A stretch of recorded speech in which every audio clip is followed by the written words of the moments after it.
for today's typical day in history. For April 13th, we are going back to 1946, where Eddie Klepp, who was a white pitcher, who would be signed by the defending champions of the Negro League, the Cleveland Buckeyes.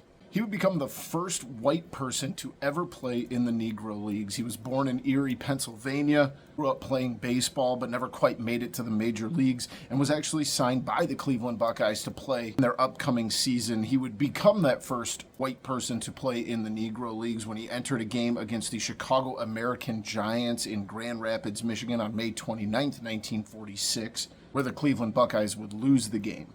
From all the records I could find, it was his only appearance with the Buckeyes, and also he wasn't the only white person to play in the Negro Leagues, although it was very uncommon and a lot of times seems not very socially accepted at the time. It would be a year later that Jackie Robinson would break the color barrier in Major League Baseball, and the Negro Leagues would be essentially absorbed into Major League Baseball as the color barrier was broken. But it was on this day, April 13th, 1946, that Eddie Klepp would be signed by the Cleveland Buckeyes and would eventually become the first white man to play a baseball game in the Negro Leagues.